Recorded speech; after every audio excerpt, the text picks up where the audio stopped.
I never thought I would be the type of guy to write something like this online. But after everything that happened, I need to let it out somewhere. Maybe it will help me move on, or at least make sense of the mess my life turned into. I'd been dating my girlfriend, Emily, for about 2 years. We met through mutual friends, and things clicked pretty quickly.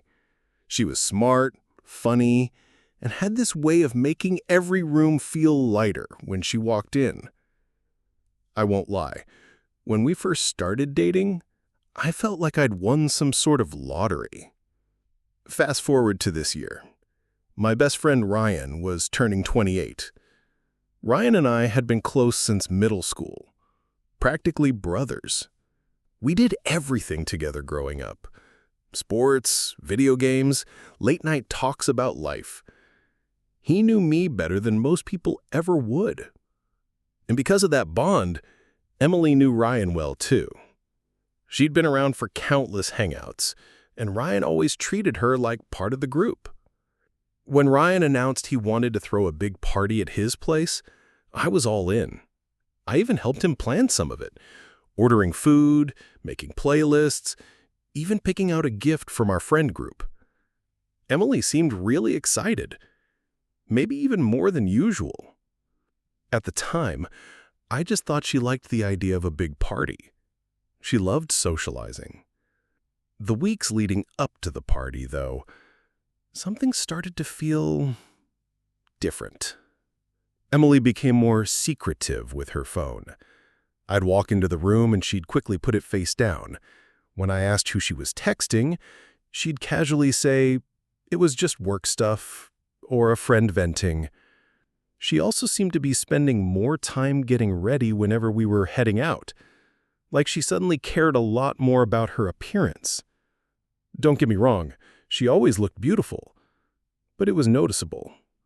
I remember one night, about a week before Ryan's party, I overheard Emily on the phone. She was in the kitchen talking in this hushed, almost giggly voice. When I walked in, she quickly ended the call saying it was her cousin. Something in my gut told me that wasn't true, but I brushed it off because I didn't want to sound paranoid. Then came the night before the party. Emily seemed unusually restless. She kept asking what Ryan's plans were, who was going to be there, what time we'd arrive. She even asked me what Ryan's girlfriend, who couldn't make it that night due to work, thought of her. I thought it was weird she'd suddenly cared. But again, I ignored it. The day of the party finally arrived. Ryan had gone all out. Decorations, drinks, food, music, the works. When Emily came out of the bedroom dressed for the night, I froze for a second. She looked incredible, but in a way that felt different. Like she was dressing to impress someone specific.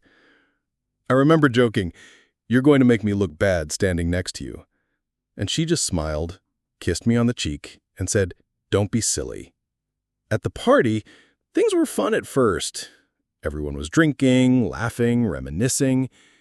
Emily was mingling with people, but I noticed she was sticking close to Ryan a lot. They'd laugh at inside jokes, whisper things to each other, and a couple of times I caught them looking at each other just a little too long. I told myself it was in my head. After all, Ryan was my best friend. Why would I ever think he'd cross that line? Still, I couldn't shake the feeling. I remember, at one point, I went into the kitchen to grab another drink, and when I came back, Emily and Ryan were sitting close on the couch, their heads tilted toward each other, laughing about something.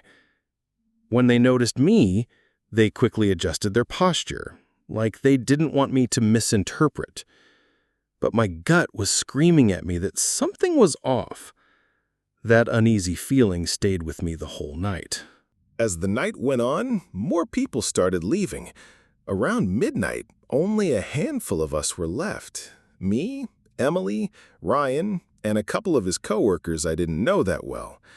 Everyone was pretty tipsy by that point. The music was quieter, the vibe had shifted from party to after-party.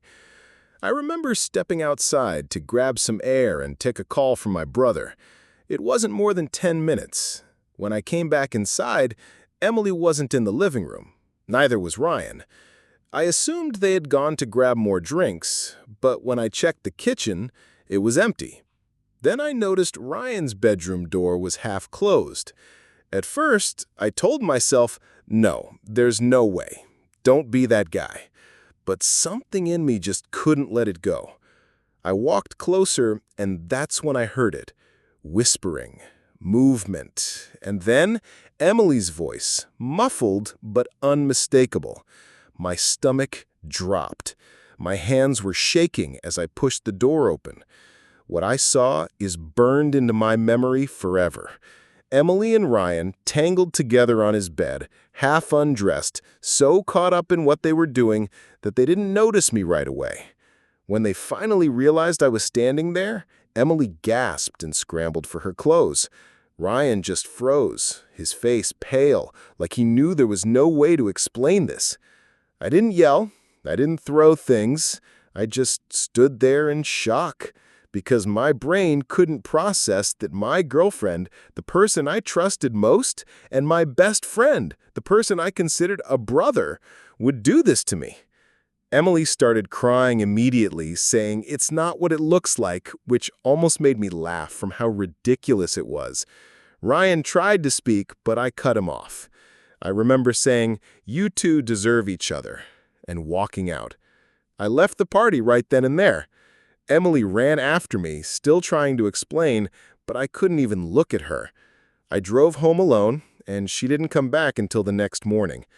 By then, I had already packed some of her stuff in a bag and left it by the door. She begged me to talk, swore it was a mistake, that she didn't mean for it to happen. But once the image of them together was in my head, there was no undoing it. I told her we were done. As for Ryan, I blocked him everywhere. We haven't spoken since. Losing my girlfriend was painful, but losing my best friend of over a decade cut even deeper. It felt like my entire support system had been ripped out from under me in one night. The weeks that followed were rough.